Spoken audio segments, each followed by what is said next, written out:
இந்த கலாத்தியர் 5வது அதிகாரம் அதனுடைய 17வது வசனத்தை ஒருவர் சத்த உயர்த்தி வாசிங்க பார்க்கலாம். மாம்சம் ஆவிக்கு விரோதமாகவும் ஆவி மாம்சத்துக்கு விரோதமாகவும் இச்சிக்கிறது.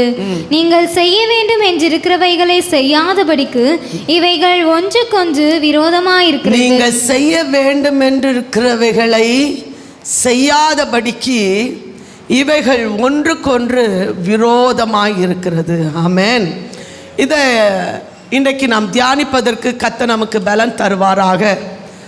அந்த 2வது பாட்டில் சொல்லப்பட்டிருப்பாருங்க, செய்ய வேண்டும் என்றிருக்கிறவைகளை செய்யாதபடிக்கு. ஆமென்.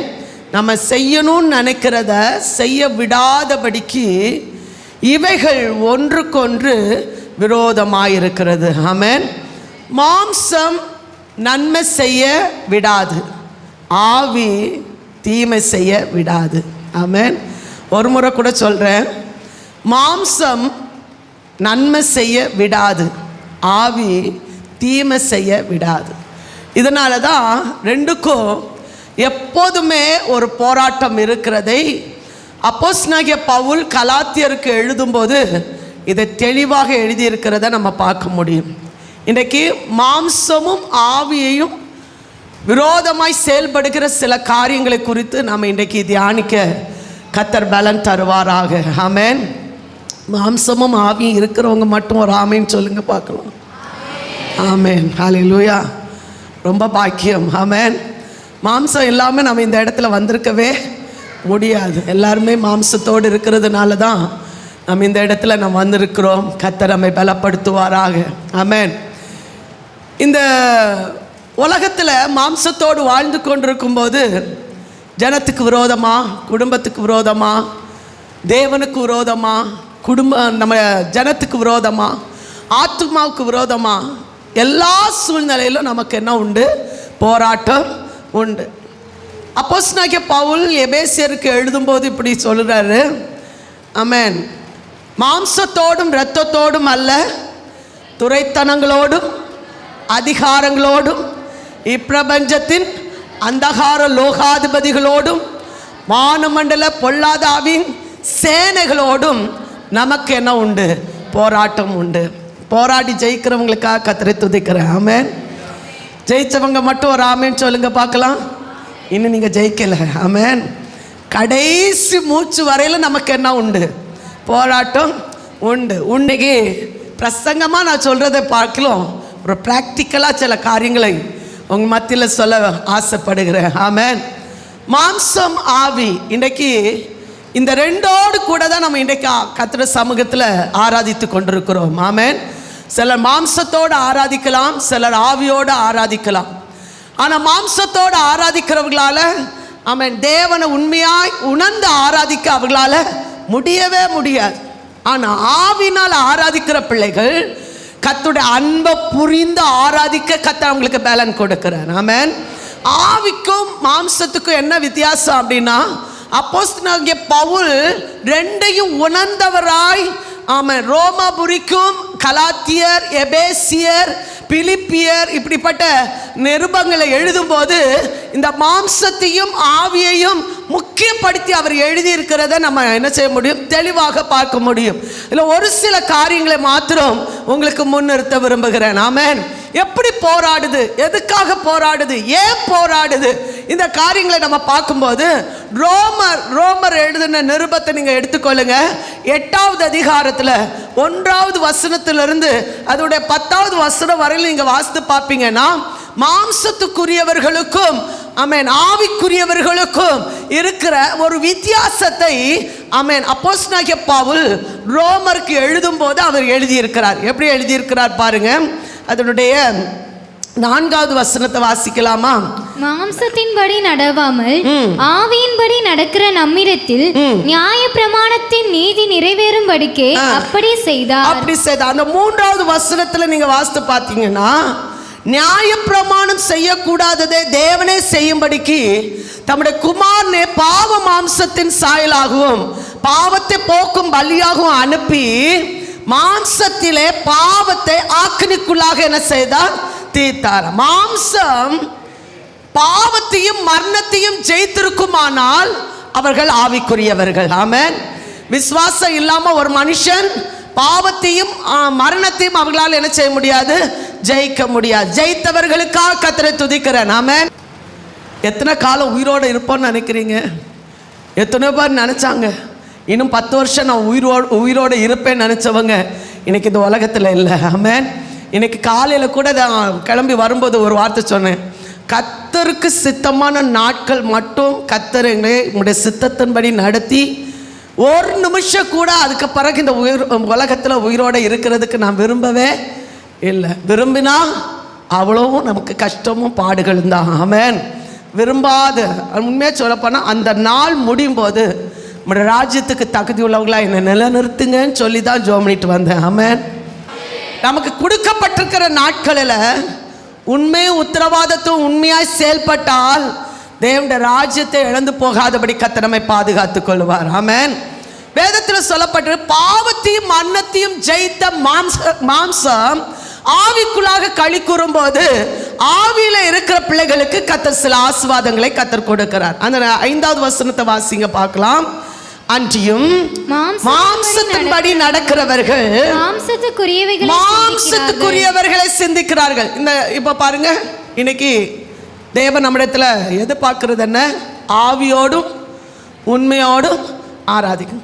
இந்த ஆராதனை ஸ்தலத்துல இந்த மாம்சம் பல விதத்தில் போராடும். எப்படி போராடும்னா, உன்னால் ஆராதிக்க முடியாது, உன்னால் துதிக்க முடியாது, உன்னால் கை தட்ட முடியாது, உன்னால் பாட முடியாது, இப்படி சொல்லும்.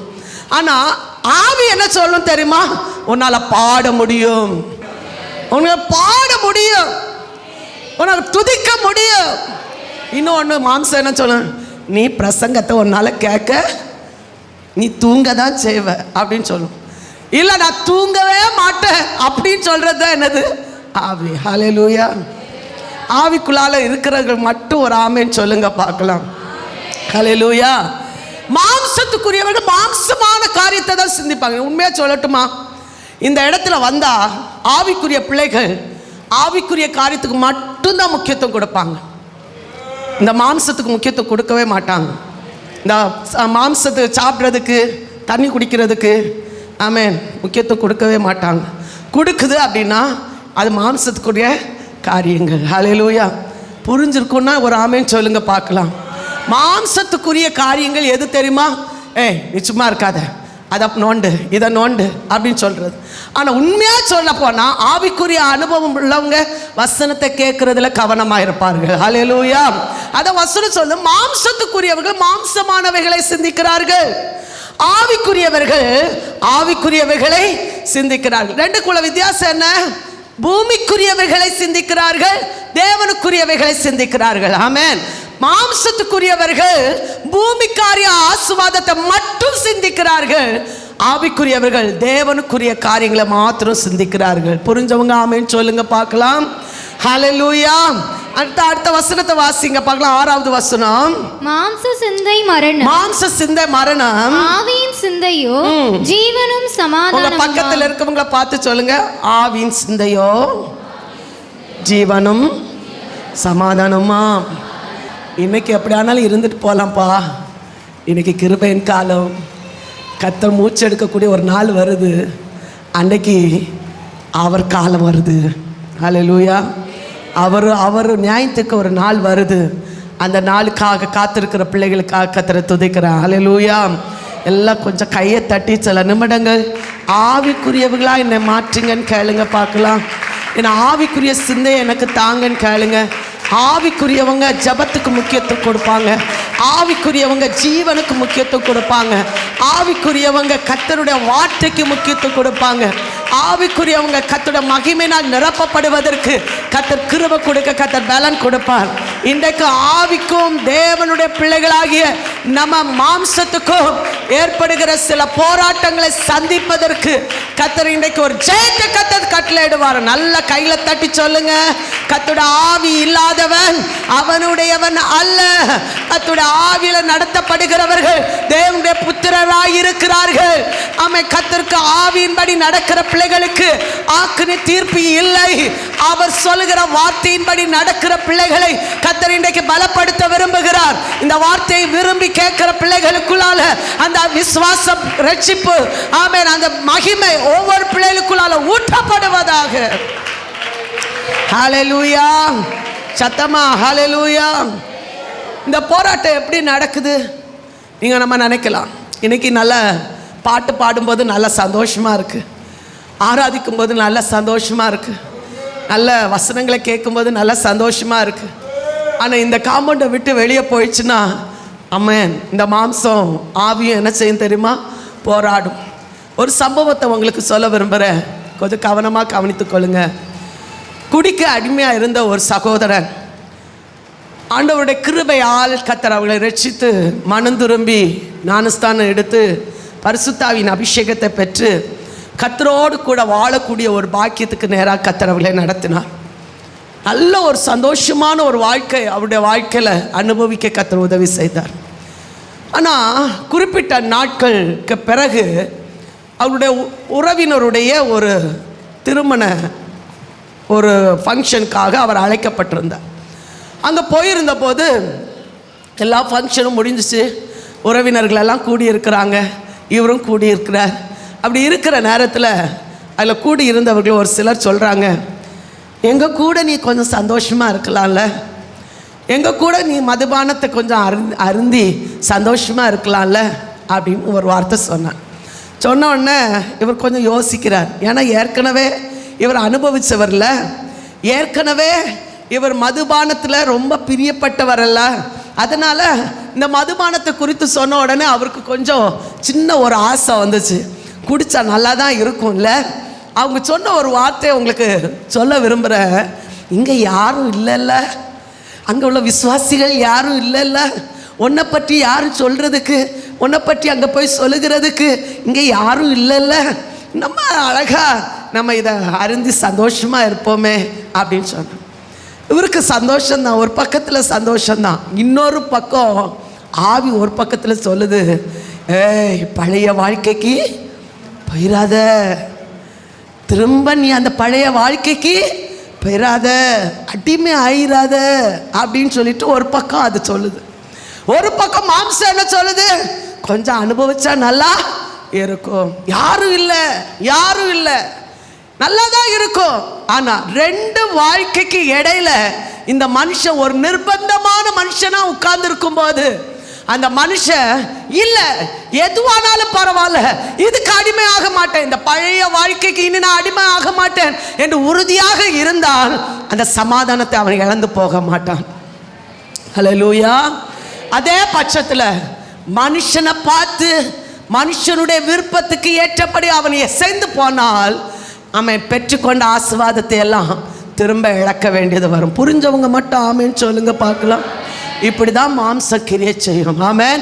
நல்ல உற்சாகமாக செயல்பட்டு கொண்டிருக்கிற நேரத்தில், நல்ல ஆவிக்குள்ளால களி கூர்ந்துட்டு இருக்கிற நேரத்தில், சந்தோஷமா வாழ்ந்து கொண்டிருக்கிற நேரத்தில் ஒரு பக்கத்தில் மாம்சம் சொல்லு, உனக்கு அதெல்லாம் தேவையில்லப்பா, நீ வாழல, கடைசி நேரத்தில் பார்த்துக்கொள்ளலாம் என்று மாம்சம் நம்ம வாழ்க்கையில் என்ன செய்யும், இஷ்டத்தின்படி நடப்பதற்கு அது என்ன செய்யும், முயற்சி செய்யும். ஹல்லேலூயா. ஆனால் ஒன்று புரிந்து கொள்ளணும், கடைசி நேரத்தில் வாய்ப்பு கிடைத்தால் மாத்திரம்தான் திரும்ப ரட்சிப்புக்குள்ளால வர முடியுமே தவிர வாய்ப்பு கிடைக்காவிட்டால் ஆவிக்குள்ளால களி கூறவே முடியாது. ஆமென். புரிஞ்சவங்க கையில் தட்டி ஆமேன்னு சொல்லுங்க பார்க்கலாம். இன்றைக்கு சொல்லுங்க, ஆவியை பெற்ற தேவனுடைய பிள்ளைகள், அபிஷேகத்தை பெற்ற தேவனுடைய பிள்ளைகள், தேவ சித்தத்தை நிறைவேற்றணும் என்று விரும்புகிற தேவனுடைய பிள்ளைகள் ஒருபோதும் ஆமென் பழைய வாழ்க்கைக்கு போயிடக்கூடாது என்பதில் ஆவியானவர் நம் கூட இருந்து ஆமென் கண்டித்து உணர்த்துகிற ஒரு தேவனாய் நம்மத்தில் இறங்கி வந்திருக்கிறார் என்று விசுவாசிக்கிற தேவனுடைய பிள்ளைகள் ஆமென் சொல்லுங்க பார்க்கலாம். பாவத்தை குறித்தும் நீதியை குறித்தும் குறித்தும் நியாய தீர்ப்பை குறித்தும் அவர் கண்டித்து உணர்த்துகிறவர். எங்க போனாலும் கூட இருக்கிற ஒரே ஆவியானவர் அவர். ஹல்லேலூயா. சத்தமா ஆமென் சொல்லாமா? ஹல்லேலூயா. ரோமர் எழுதின நிருபத்தில் 8வது அதிகாரத்துக்கு வாங்க. அந்த 8வது அதிகாரத்தில் ஒரு சம்பவத்தை அப்போஸ்தலனாகிய பவுல் சொல்லியிருக்கிறார். அவருடைய வாழ்க்கையில் கூட அபிஷேகம் பண்ணப்பட்ட பிறகு ஏற்பட்ட சில சோதனைகளை குறித்து அவர் சொல்லியிருக்கிறத நம்ம பார்க்க முடியும். வாசிக்கலாமா? ரோமர் எழுதின நிருபம் 8வது அதிகாரம். ஆமென். அதோடைய 2வது வசனத்திலிருந்து வாசிங்க பார்க்கலாம். கிறிஸ்து இயேசுவினாலே ஜீவனுடைய ஆவியின் பிரமாணம் என்னை பாவம் மரணம் என்பவைகளின் பிரமாணத்தினின்று விடுதலை ஆக்கிற்றே.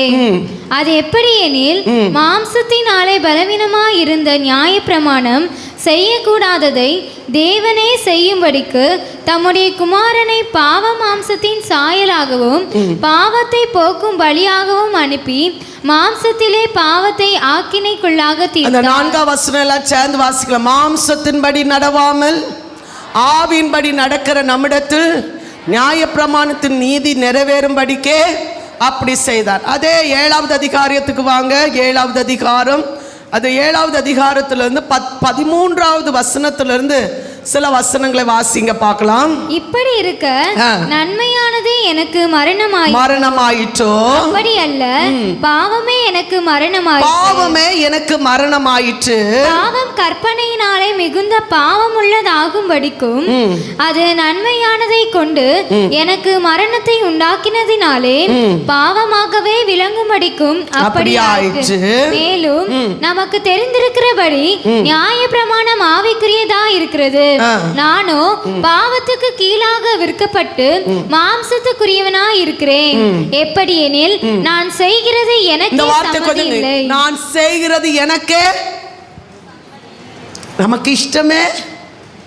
பாவம் செய்யறது யாருக்காவது இஷ்டப்படுமா? மனப்பூர்வமா ஒரு மனுஷன் பாவம் செய்வானா? ஹல்லேலூயா. மனப்பூர்வமா ஒரு மனுஷன் பாவத்துக்குள்ளாக மரணத்துக்கு நேரா போவானா? இல்லை. நமக்கே இஷ்டம் இல்லை, இந்த பாவம் நமக்கு வேண்டாம், தள்ளப்பட்ட ஒன்று. ஆனா நமக்கே சம்மதி இல்லை. ஆனா வேதம் தெளிவா சொல்லு, நான் விரும்புகிறதை செய்யாமல் நான் வெறுக்கிறதே செய்கிறேன். சொல்லுங்க பார்க்கலாம் அந்த வார்த்தை. நான் விரும்புகிறதை செய்யாமல் வெறுக்கிறதே செய்ய. நாம் இப்படி பேசக்கூடாதுன்னு நினைக்கிறேன். கெட்ட வார்த்தை வாயில வரக்கூடாதுன்னு நினைக்கிறேன். இந்த காரியத்தில் நான் ஈடுபடக்கூடாதுன்னு நான் நினைக்கிறேன். இந்த விஷயம் எனக்கு தேவையில்லைன்னு நான் நினைக்கிறேன். என் பரிசுத்த வாழ்க்கைக்கு இது விரோதமாய் செயல்படுகிறது என்பதை நான் நினைக்கிறேன். ஆனாலும் எனக்கு சம்மதி இல்லை, நான் விரும்பாததை நான் செய்கிறேன். ஒரு ஆவிக்குரிய ஒரு மனுஷனுக்குள்ளால விருப்பமில்லாத ஒரு காரியத்தை நாம் செய்கிறோம் என்றால் ஆவிக்குரிய ஆசீர்வாதத்தை நம்ம இழந்து கொண்டே வருகிறோம். ஆமென். அதனால தான் அவர் சொல்றாரு, விருப்பமே இல்லாம நம்ம செய்கிற ஒரு காரியமா இருந்தாலும் உண்மையா ஆவிக்குரிய ஒரு மனுஷனா இருந்தால் ஆமென், அவைகளை வெறுத்து தான் ஆக வேண்டும் என்று சொல்லுகிறார். ஆமென். அவைகளை வெறுக்கிறவன் தான் ஆவிக்குள்ள ஜெயம் பெற்றுக்கொள்ள முடியும். ஆமென். சில விஷயங்களை நீங்க கவனமா கவனிக்கணும். ஒரு ஆவிக்குரியவர்களால் மட்டும்தான் பாவ வாழ்க்கை என்ன செய்ய முடியும்? வெறுக்க முடியும். ஆமென். இது எனக்கு தேவையில்லை, கர்த்தருக்கு விரோதமான செயல், கர்த்தர் இதை விரும்பத்தகாத செயல். ஒருவர் கூட நம்ம இருக்கிறோமா, தேவையில்லாதது பேசுறோமா, தேவையில்லாத செயல்படுறோமா, கர்த்தர் விரும்பத்தகாத ஒரு செயல் என்பதை நாம் தெரிந்தும் அதை செயல்படுத்துகிறோம் என்றால் அவைகள் மாம்சத்துக்குரியவைகள். ஹல்லேலூயா. வாசித்து பாருங்க 16வது வசனம்.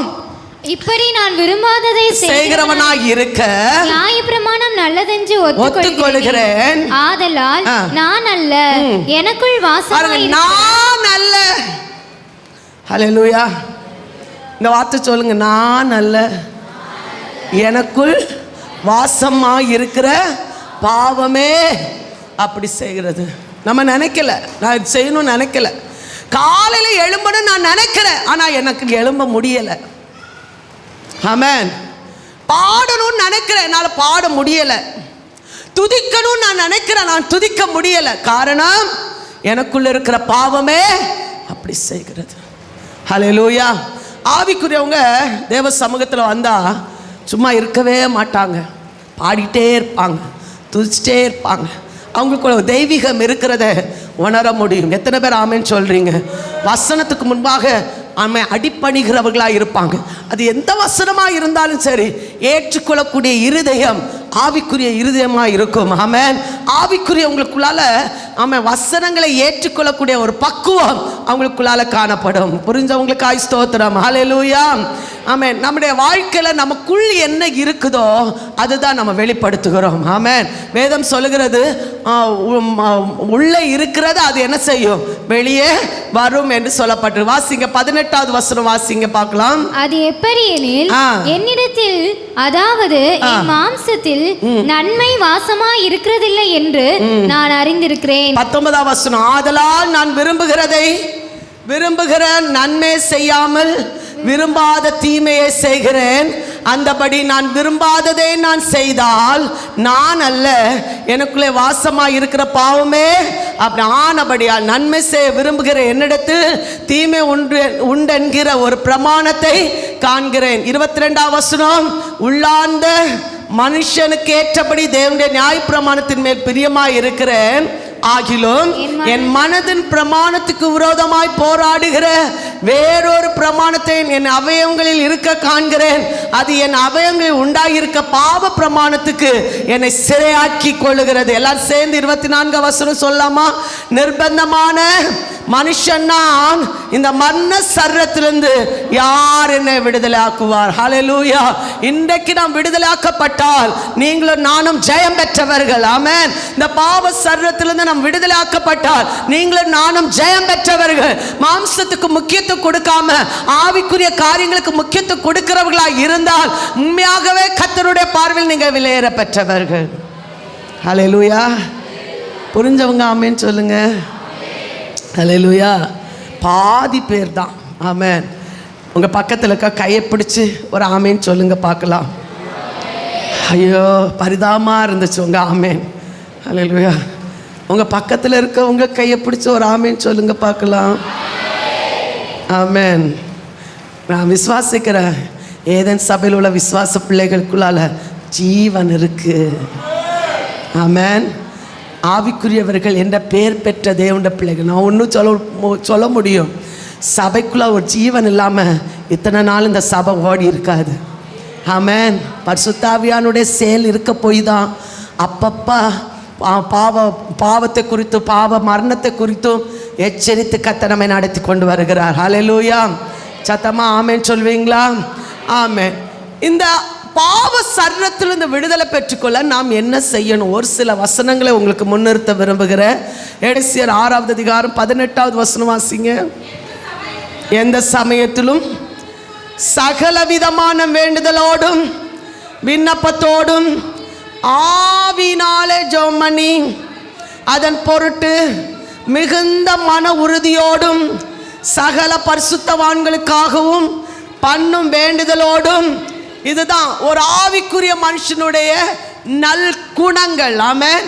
சகல நேரங்களிலும் விண்ணப்பம் செய்வது. ஆமென். எப்படி செய்ய வேதத்தில் சொல்லும்? எந்த சமயத்திலும் சகல விதமான வேண்டுதலோடும் விண்ணப்பத்தோடும். அடுத்த வார்த்தை சொல்லுங்க, ஆவினாலே. ஆமென். மாம்சத்தோடு ஜெபிக்கிற ஜெபத்தை கர்த்தர் விரும்புகிறது அல்ல. ஆவினாலே ஜெபம் பண்ணி அதன் பொருட்டு மிகுந்த மன உறுதியோடும் சகல பரிசுத்தவான்களுக்காக பண்ணும் வேண்டுதலோடும் விழித்து கொண்டிருங்கள். ஆமென். அவங்க தான் யாரு? இதில் நீங்கள் புரிஞ்சிடுங்க, நம்ம மாம்சத்துக்குரியவர்களா ஆவிக்குரியவர்களா? கொஞ்சம் நிதானிச்சு கொள்ளுங்க. சரியா? மாம்சத்துக்குரியவங்களை மட்டும், பூமிக்குரியவங்களை மட்டும், மனுஷனுக்குரியது மட்டும் யோசிப்பாங்களே தவிர தேவனுக்குரியதை யோசிக்க விரும்பவே மாட்டாங்க. ஆவிக்குரியவங்க அடுத்தவங்களுக்காக விண்ணப்பம் பண்ணுவது, பரிசுத்தவான்களுக்காக விண்ணப்பம் பண்ணுவது, அடுத்தவங்க மேலே கர்சனை பண்ணுவது. ஹல்லேலூயா. ஆமென். புரிஞ்சவங்களுக்காக ஸ்தோத்திரம். நமக்காக நேரம் எடுக்கிறோமோ இல்லையோ, சகல விதமான வேண்டுதலோடும் விண்ணப்பத்தோடும் தேவ சமூகத்தில் விண்ணப்பம் பண்ணுவது. ஹல்லேலூயா. விழித்து கொண்டிருங்க. ஆவினால ஜெபம் பண்ணி. நிறைய பேருக்கு ஆவினால ஜெபிக்கிறது பிடிக்காம இருக்கலாம். மனுஷனுடைய பார்வையில் அது அசுத்தமா தெரியலாம், அசிங்கமா தெரியலாம். ஆனா உண்மையா சொல்லட்டுமா, ஆவினால ஜெபிக்கிற ஜெபத்தை கர்த்தர் அங்கீகரிக்கிறார். ஹல்லேலூயா.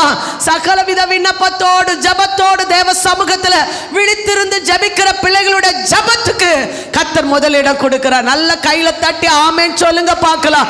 இன்றைக்கு அந்த ஆவிக்குரிய அனுபவத்தை இந்த சபையில் இருக்கிற தேவனுடைய பிள்ளைகளுக்குள்ளால, விசுவாச பிள்ளைகளுக்குள்ளால ஊற்றப்படுவதற்கு என்னை நான் ஒப்பு கொடுக்க விரும்புகிறேன். நாம் மாம்சத்துக்குரியவர்களாக இந்த பூமியோடு அழிந்து போகிறவர்களாக அல்லாம கர்த்தர் நமக்காக வைத்திருக்கிற நித்திய ஜீவனுக்கு நேரம் நடத்தப்படுவதற்கு ஆவினால ஜெபிக்கிற ஒரு ஜெபம் நமக்குள்ளால ஊற்றப்படுவதற்கு ஆண்டவரே நான் அபிஷேகம் சொல்றவங்க மட்டும் நல்ல மேல கையை தட்டி ஆவில நிரம்பி சொல்லுங்க.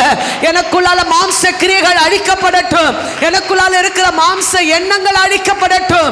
ஆமென் ஆமென். வைராக்கியங்கள், சண்டைகள், பகைகள், விரோதங்கள் இயேசுவின் நாமத்தினால முற்றிலுமா அழிக்கப்படட்டும்.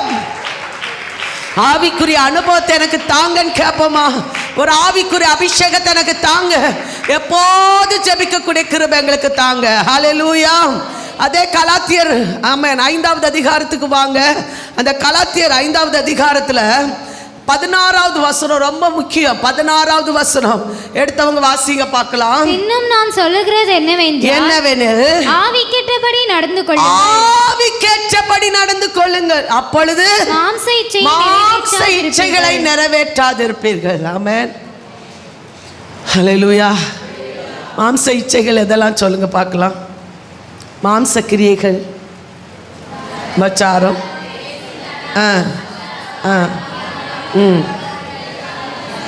எல்லாரும் சேர்ந்து வாசிப்பீங்களா? விளக்க விரும்பலை, இது தனி சப்ஜெக்டு. ஆனால் இந்த 17 காரியங்களையும் ஜெயிக்கிறவர்களால் மட்டும்தான் ஆவிக்குரியவர்களாக மாற முடியும். ஆமென். வாசிங்க பார்க்கலாம். 17வது வசனத்துலேருந்தா 19வது வசனத்திலிருந்து வாசிக்கலாமா? மாம்சத்தின் கிரியைகள் வெளியரங்கமாக இருக்கின்றன. அவையாவன விபச்சாரம், வேசித்தனம், அசுத்தம், காம விகாரம், விக்கிரகாராதனை, பில்லி சூனியம், பகைகள், விரோதங்கள், வைராக்கியங்கள், கோபங்கள், சண்டைகள், பிரிவினைகள், மார்க்கப்பேதங்கள், பொறாமைகள், கொலைகள், வெறிகள், களியாட்டுகள் முதலானவைகளை, இப்படிப்பட்டவைகளை செய்கிறவர்கள். அடுத்த வார்த்தை எல்லாம் சேர்ந்து சொல்லுங்க. தேவனுடைய ராஜ்யத்தை சுதந்திரிப்பதில்லை என்று முன்னே நான் சொன்னது போல இப்பொழுது உங்களுக்கு சொல்லுகிறேன். இவைகளை எது மூலம் நிறைவேற்றாமல் கர்த்தர் நம்மளை பாதுகாக்கிறார்னா ஆவிக்கேற்றபடி நடக்கிறவர்களால். ஆமென். ஹல்லேலூயா. ஆவிலே ஜெபிக்கிற பிள்ளைகளுக்காக கர்த்தரை துதிக்கிறேன். உண்மையில் ஒரு 19 வயது நிரம்பின ஒரு ஊழியக்காரனை குறித்து ஒருவர் சாட்சி கொடுத்தார். 19 வயது வாலிபன், இன்றைக்கு ஊழியம் செய்துட்டு இருக்கிறார். அவரை குறித்து இன்னொரு போதகர் சாட்சி கொடுத்தார். என்ன கொடுத்தார்னா, 12 மணிக்கு 1 மணிக்கெல்லாம் அந்த ரூமுக்கு நான் அந்த சைட் போகும்போது அந்நிய பாஷையோடு ஜெபிக்கிறதை என்னால் பார்க்க முடிந்தது. 19 வயசுலேயே அவருடைய தகப்பனார், அவங்களுடைய சின்ன வயசுலேயே 16 வயசுலேயே வெளியில் போய் ஊழியத்துக்கு அனுப்பி விட்டாங்க தன்னந்தனிமையாக. இன்றைக்கி அநேக இடங்களுக்கு கடந்து சென்று கர்த்தரோட ஊழியத்தை நிறைவேற்றுவதற்கு கர்த்தர் கிருபை கொடுத்தார். காரணம் என்ன தெரியுமா? ஆவினாலே ஜெபம் பண்ணுவது. ஆமென். அந்நிய பாஷையோட இன்றைக்கி இதில் இருக்கிற அத்தனை பேருக்குள்ளால் அந்த அபிஷேகம் நிரப்பப்படும்னா இந்த சபைக்குள்ளே ஒரு எழுப்புதல் உண்டாகாதா? இந்த சபைக்குள்ளே ஜீவன் இறங்கி வராதா? பாவ வாழ்க்கையிலேருந்து ஒரு விடுதலை வராதா? மரண வாழ்க்கையிலேருந்து ஒரு விடுதலை வராதா? நிச்சயமாக கர்த்தர் நமக்கு ஒரு அற்புதத்தை செய்வார். ஹல்லேலூயா. நல்ல பலத்தோடு சொல்லுமா ஹல்லேலூயா. ஆவிக்கேற்றபடி நடந்து கொள்ளுங்க. ஆவிக்குரிய அனுபவத்தை எங்களுக்கு தாங்க. ஆவில ஜெபிக்கிற ஒரு ஆராதனை எங்களுக்கு தாங்க. எப்போதும் ஆவிக்குள்ளால உண்டாகிற ஒரு அனுபவம். இந்த குறிப்பிட்ட இந்த நேரத்தில் மாம்சத்துக்கு இடம் கொடுக்காதபடி ஆவிக்குள்ளால பலன் அடைகிற கிருபை எனக்கு தாங்க. கேட்கிற பிள்ளைகளை கர்த்தர் நிச்சயமா பலப்படுத்துவார். ஆமென். அதே கலாத்தியர் 5வது அதிகாரம் அதனுடைய பின் பகுதியை நீங்க வாசித்து பாருங்க. 24வது வசனம் வாசிங்க பார்க்கலாம். 24வது வசனம். கிறிஸ்துவினுடையவர்கள் மாம்சத்தையும் அதன் ஆசை இச்சைகளையும் சிலுவையில் ஆமென் ஆசை இச்சைகளையும் எதில் அரைஞ்சிருக்காங்களா? ஆமென். இது வேண்டாம், தேவையில்லை, விருப்பம் இல்லை, இது அப்படியே ஒதுக்குற ஒரு அனுபவத்துக்கு நேராக கர்த்தர் அவர்களை வழி நடத்துகிறார். 25வது வசனம் சொல்லுது, நாம் ஆவியினாலே பிழைத்திருந்தால் ஆவிக்கேற்றபடி நடக்கவும் கடவோம். ஆமென். பிழைக்கிறவர்களுக்காய் கர்த்தரை துதிக்கிற, ஆவியில பலன் கொண்டவர்களுக்காய் கர்த்தரை துதிக்கிற நிக்கதோம் என்று சொல்லுகிற மனுஷனுக்கு கர்த்தர் சொன்னான், ஆமென், மாம்சத்தினால் பிறப்பது மாம்சமாக இருக்கும், ஆவினால் பிறப்பது ஆவினால் இருக்கும். இன்னைக்கு நிறைய தேவனுடைய பிள்ளைகள் ஆவினால பிறக்காததுனால தேவனுக்கும் அவர்களுக்கும் இடையில எந்த ஒரு தொடர்பு இல்லாமல் ஐக்கியம் இல்லாமல் இருப்பது பரிதாபமான ஒரு சூழ்நிலை. ஆனா கர்த்தர் இன்றைக்கு கர்த்தர் சொல்லுகிறார், ஆமென், ஆவிக்குரிய தேவனுடைய பிள்ளைகளாக இருந்தால் மாம்சத்தை ஜெயிக்கக்கூடிய பலனை கர்த்தர் தருவார். ஆமென். ஆமென். கானானுக்குள்ளால் பிரவேசிக்கணும்னா 8 பலத்த ஜாதிகளை அவங்க துரத்தணும், 31 ராஜாக்களை அவங்க ஜெயிக்கணும். ஜெயிச்சா மட்டும்தான் அந்த கானான் முழுவதுமா அவங்க என்ன செய்ய முடியும்? சுதந்திரிக்க முடியும். நம்ம மாம்சத்தை ஜெயிக்கணும்னா இந்த 17 காரியங்களும் நம்ம ஜெயிக்கணும். ஆமென். ஹல்லேலூயா. இப்படி கேட்டால் உங்களுக்கு புரியும்னு நினைக்கிறேன். கோபம் வராதவங்களுக்கு ஆய் ஸ்தோத்திரம், சண்டை பண்ணாதவங்களுக்கு ஆய் ஸ்தோத்திரம், வீட்டில் சச்சன்னு கேட்காதவங்களுக்கு ஆய் ஸ்தோத்திரம். இப்போ புரிஞ்சிருக்குமா? ஹல்லேலூயா. கோபமே வராதுன்னு சொல்கிறவங்க மட்டும் வராமன்னு சொல்லுங்க பார்க்கலாம். இப்போ எல்லாருமே மாம்சத்துக்குரியவங்க தானா? ஆமென். கொஞ்சம் யோசித்து பாருங்க. கோபம், சண்டை, சச்சரவு, பொறாமை, எரிச்சல், இப்படி சொல்லும்போது ஒரு நல்ல ஒரு ஆவிக்குரிய தகப்பன் என்னை பார்த்து சொன்னாங்க, இப்படியே சொன்னாங்க, ஒரு சிலர் என்னை பார்த்தாலும் எனக்கு அப்படி எரிச்சலாக வருது, கோபமாக வருது. நல்ல அபிஷேகம் பண்ணப்பட்டவர், நல்ல ஜெபிக்கக்கூடியவர், ஆமென், நல்ல ஆவில நிரம்பக்கூடியவர், மற்றவங்களுக்காக ஜெபிக்கக்கூடியவர் தான். ஆனால் அவர் வாயிலிருந்து ஒரு வார்த்தை இப்படி புறப்பட்டு வந்துச்சு. நான் சொன்னேன், யாரை பற்றி நீங்கள் கவலைப்படாதீங்க, யார் எப்படி இருந்துட்டு போட்டோம், ஆனால் உங்களுடைய ஆத்மாவை நீங்கள் கவனமாக கவனித்துக் கொள்ளுங்க. ஹல்லேலூயா. புரிஞ்சவங்களுக்கு ஆய் ஸ்தோத்திரம். ஆமென். சிலரை பார்த்தா எரிச்சலா வருது, சிலரை பார்த்தா கோபமா வருது, பொறாமை, எரிச்சல், கோபம், சண்டை, பிரிவினை, பொல்லாத கிரிய வல்லமைகள் எல்லாம் மாம்சத்தின் கிரியைகள். இது இருக்கும் வரையிலும் நமக்குள்ள ஆவியின் கனிகள் பிரவேசிக்காது. ஆமென். வெளிப்படுத்த முடியாது, அன்பு வெளிப்படுத்த முடியாது. வேதத்தில் சொல்லப்பட்டிருக்கு, ஆமென், ஆவிக்குரிய உங்களிடத்திலிருந்து தான் அன்பை வெளிப்படுத்த முடியும். ஆமென். பிடிக்காதவங்களை நேசிக்கக்கூடிய ஒரு அன்பை கர்த்தர் நம்ம ஆவிக்குரிய பிள்ளைகளுக்கு கர்த்தர் கொடுத்திருக்கிறார். புரிஞ்சவங்களுக்கு ஸ்தோத்திரம். பகைக்கிறவர்களை நேசிக்கக்கூடிய கிருபைகளை கர்த்தர் கொடுத்திருக்கிறார். ஆமென். நமக்கு எதிராக பேசுகிறவர்களையும் நேசிக்கக்கூடிய கிருபைகளை கர்த்தர் ஆவிக்குரியவங்களுக்கு கர்த்தர் கொடுத்திருக்கிறார். புரிஞ்சவங்களுக்கு ஸ்தோத்திரம். இந்த சபை அப்படிப்பட்ட ஒரு சபையாய் மாறுமானால் எப்பேற்பட்டவர்களை நேசிக்கக்கூடிய கிருபையை கர்த்தர் தந்து பலப்படுத்துவாராக. நல்ல கையில தட்டி ஆவில நிரம்பி சொல்ல முடியுமா? ஆமென். ஒரு ஆவிக்குரியவங்களுக்குள்ளால சமாதானம் இருக்கும், ஒரு ஆவிக்குரியவங்களுக்குள்ளால நிம்மதி இருக்கும், அவங்க இருக்கிற வாழ்க்கையில ஒரு சந்தோஷத்தோடு வாழக்கூடிய ஒரு மகிமையை தேவன் கொடுத்து வழி நடத்துகிறார். ஹல்லேலூயா. சத்தமா ஒரு ஆமென் சொல்வீங்களா? ஆமென். உங்களை திசை திருப்புகிற, உங்களை வேறு விதமா திசை திருப்புகிற, செய்யணும்னு நினைக்கிறத செய்ய விடாம தடுத்து நிறுத்துகிற அந்தகாரக்கிரிய வல்லமைகளை ஜெயிக்க ஆவிக்குரியவர்களாக கர்த்தர் நம்மை மாற்றுவாராக. ஹல்லேலூயா. சத்தமா ஒரு ஆமென் சொல்வீங்களா? ஆமென். கர்த்தருக்குள் மகிழ்ச்சியாக இருப்பதே பலன். ஒரு 5 காரியத்தை உங்களுக்கு முன்னு ரொம்ப விளக்கமாக சொல்லலை, ஒரு குறிப்பிட்ட வார்த்தையை மாத்திரம் உங்களுக்கு சொல்லி ஜெபிக்க கர்த்தர் நமக்கு கிருபை தருவாராக. ஒரு ஆவிக்குரியவனை சில காரியங்களை செய்ய விடாமல் கர்த்தர் தடுத்து நிறுத்துகிறார். ஆமென். எதிலெல்லாம் தடுத்து நிறுத்துகிறார்? வாசிங்க பார்க்கலாம். 1 சாமுவேல் 26வது அதிகாரம் 6வது வசனத்தில், அபிஷேகம் பண்ணப்பட்டவர்களுக்கு விரோதமாக பேசாதபடி, காரியங்களை செய்யாதபடிக்கு கர்த்தர் அவர்களை தடுத்து நிறுத்துகிறார். வாசிங்க. 24 6வது வசனம். தாவீது ஏத்தியனாகிய அகிமெலேக்கையும்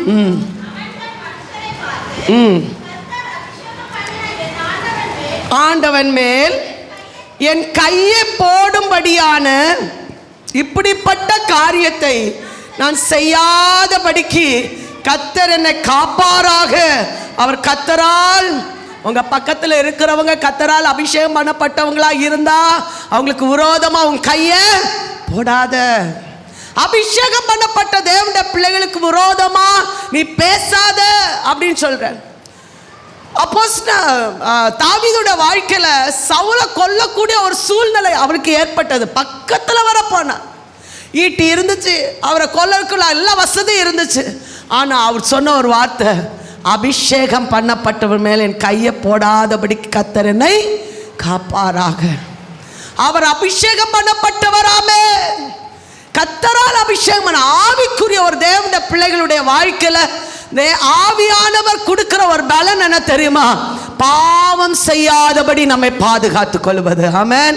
தீமை செய்யாதபடி நம்மை பாதுகாத்துக் கொள்வது. எத்தனை பேருக்கு அது வேணும்னு விரும்புறீங்க?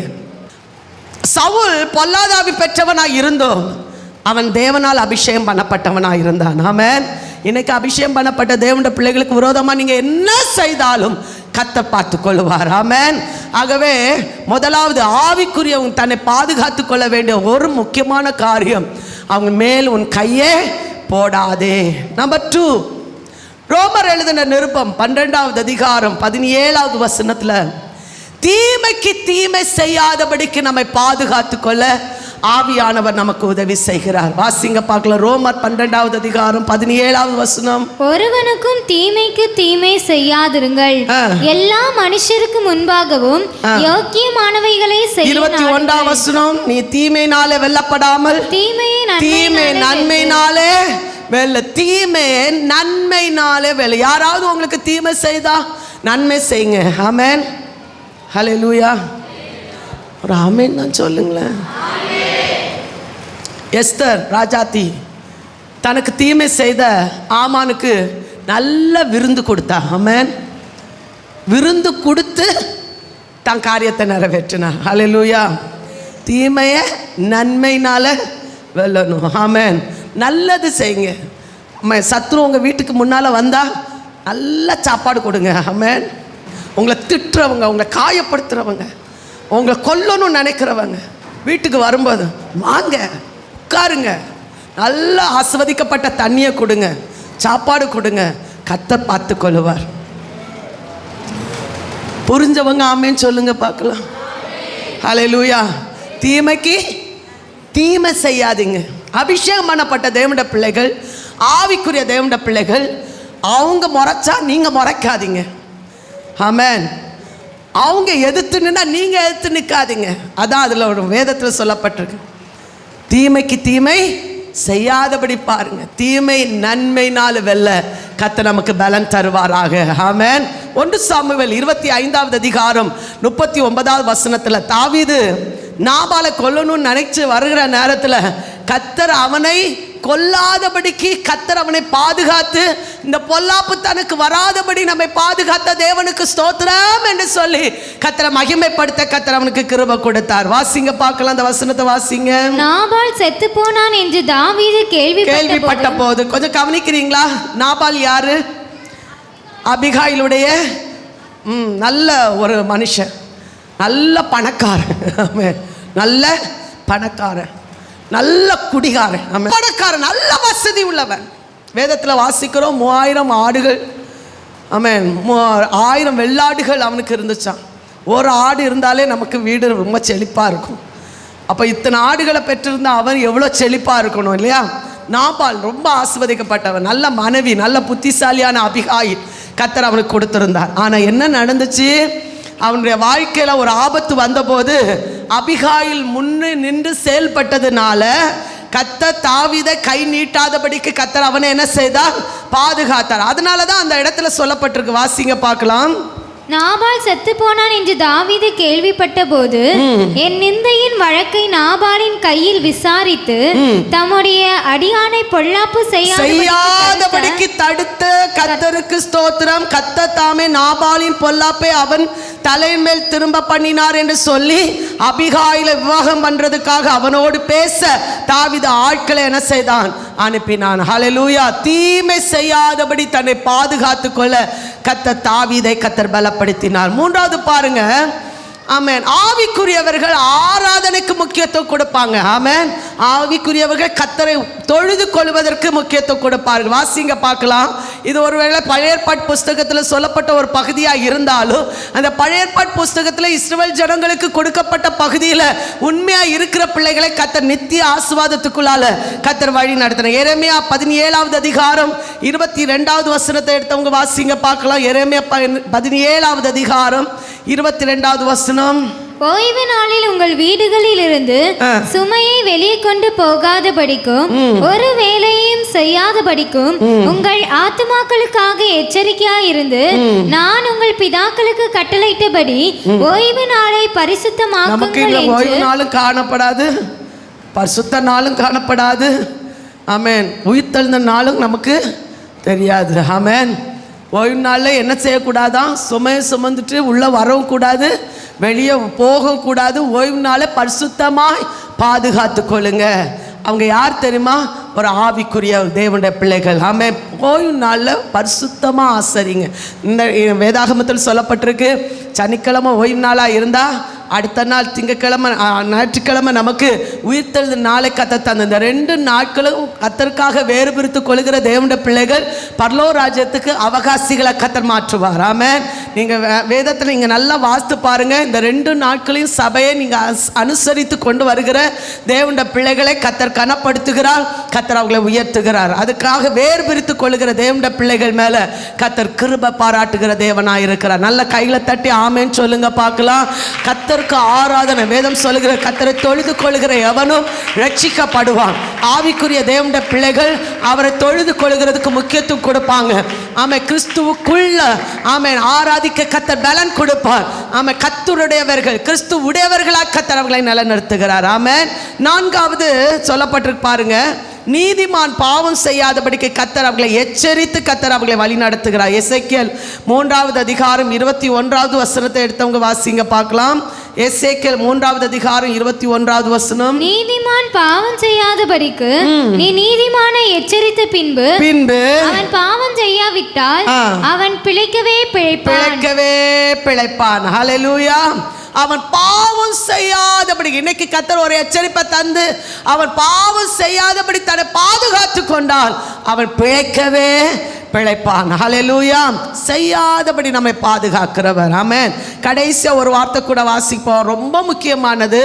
ஆமென். தகப்பன் செய்த பாவத்தின்படி செய்யாதபடி கர்த்தர் நம்மை பாதுகாத்துக்கொள்ள. எசேக்கியேல் 18வது அதிகாரம் 14 முதல் 17 வசனங்களை எடுத்தவங்க வாசிங்க பார்க்கலாம். எசேக்கியேல் 18வது அதிகாரம் 14 முதல் 17 வசனங்கள். பின்னும் இதோ அவனுக்கு ஒரு குமாரன் பிறந்து அவன் தன் தகப்பன் செய்த எல்லா பாவங்களையும் கண்டு தான் அவைகளின்படி செய்யாதபடிக்கு எச்சரிக்கையாய் இருந்து மலைகளின் மேல் சாப்பிடாமலும் இஸ்ரவேல் வம்சத்தாரின் நரகலான விக்கிரகங்களுக்கு நேராக தன் கண்களை ஏறெடுக்காமலும் தன் அயலானுடைய மனைவியை தீட்டுப்படுத்தாமலும் ஒருவரையும் ஒடுக்காமலும் அடைமானத்தை வைத்துக் கொண்டிராமலும் கொள்ளையிடாமலும் தன் அப்பத்தை பசித்தவனுக்கு பங்கிட்டு வஸ்திரம் இல்லாதவனுக்கு வஸ்திரம் தரிப்பித்து சிறுமையானவனுக்கு நோவு உண்டாக்காதபடி தன் கையை விலக்கி வட்டியும் பொலிசையும் வாங்காமல் இருந்து என் நியாயங்களின்படி செய்து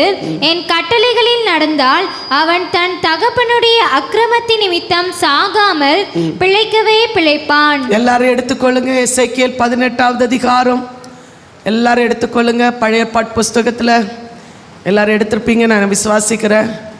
ஆமென். ஸ்க்ரீன் போயிடுச்சு, ஆனால் எல்லாரும் வேதாகமத்தை எடுத்துக்கொள்ளுங்க. எசேக்கியேல் 18வது அதிகாரம் 14 முதல் 17 வசனங்களை உணர்ந்து வாசிங்க பார்க்கலாம். ஒருவேளை பெற்றோர் நமக்கு நல்ல வழி காட்டாமல் இருக்கலாம், பெற்றோர் நல்ல ஆராதனைக்கு முக்கியத்துவம் கொடுக்காமல் இருக்கலாம், பெற்றோர் தீய வழியில் நடக்கிறவங்களா இருக்கலாம். இது கெட்ட வழி என்று தெரிந்த பின்பும் ஆமென் நல்ல ஒரு தலைமுறை இருக்குமானால் இந்த வழியில் நம்ம போகக்கூடாது, கர்த்தருக்கு பிரியமான பாதையில் நம்ம கடந்து செல்லணும்னு ஒரு ஆவிக்குரிய ஒரு பிள்ளைகள் தன்னோட வாழ்க்கையில் திருத்திக் கொள்வார்களானால் அவர்களை நித்திய வழியில் கர்த்தர் அவளை வழி நடத்துகிற தேவனாக இருக்கிறார். ஹல்லேலூயா. எல்லாரும் வாசிக்கலாமா? 18வது அதிகாரம் 14 வசனத்திலிருந்து. பின்னும் இதோ அவனுக்கு ஒரு குமாரன் பிறந்து, எல்லாரும் வாசிக்கணும் சரியா?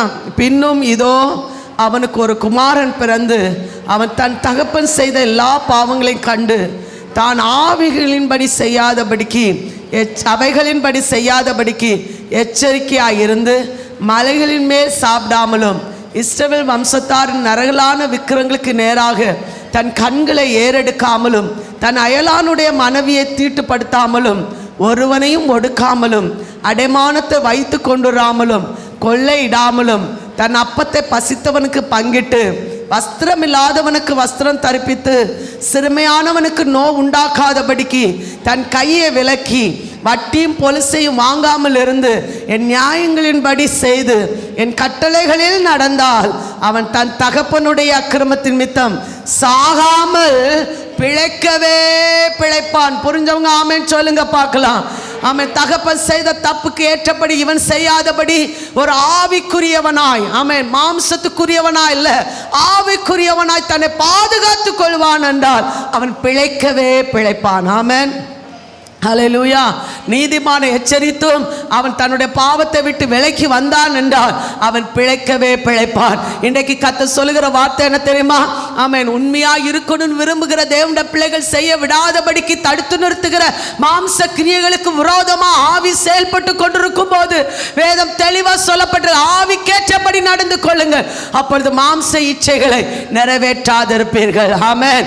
கர்த்தருடைய பிள்ளைகளாக இருக்கணும் விரும்புகிற தேவனுடைய பிள்ளைகள் நிச்சயமா கர்த்தர் உங்களை பிழைக்க வைக்கிறவர், கர்த்தரோடு கூட நடக்க வைக்கிறவர், கர்த்தரோடு கூட பேச வைக்கிறவர், நித்திய ஜீவனுக்கு நேர கர்த்தர் அவர்களை வழிநடத்த விரும்புகிற சர்வ வல்லமுள்ள தேவனுக்கு முன்பாக தாழ்த்தி ஒப்பு கொடுக்கிற பிள்ளைகளை கர்த்தர் வழிநடத்த அவர் போதுமானவர். ஹல்லேலூயா.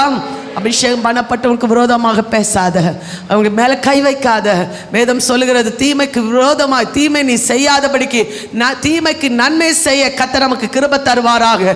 ஆராதனை உண்மையாக தொழுது கொள்ளுகிறவர்களாக காணப்பட கர்த்தர் நமக்கு பலப்படுத்துவாராக. நீதிமானை ஆமென் எச்சரிக்கும் போது நீதிமானுக்கேற்ற கிருபைகளை தந்து கர்த்தர் அவங்களை வழி நடத்துவாராக. தகப்பன் செய்த தப்பை தொடர்ந்து செய்யாதபடிக்கு அழிவுக்கு நேராக போகாதபடிக்கு கர்த்தர் தந்த ஆமென் எச்சரிப்பை முன்னிறுத்தி கர்த்தருக்காக முன் செல்லக்கூடிய கிருபைகளை ஆமென் தலைமுறைகளுக்கு கர்த்தர் கொடுத்து ஆசீர்வதிக்கும் போது அவர்கள் பிழைக்கவே பிழைக்க கர்த்தர் கிருபை கொடுக்கிறார். எத்தனை பேர் விசுவாசிக்கிறீங்க?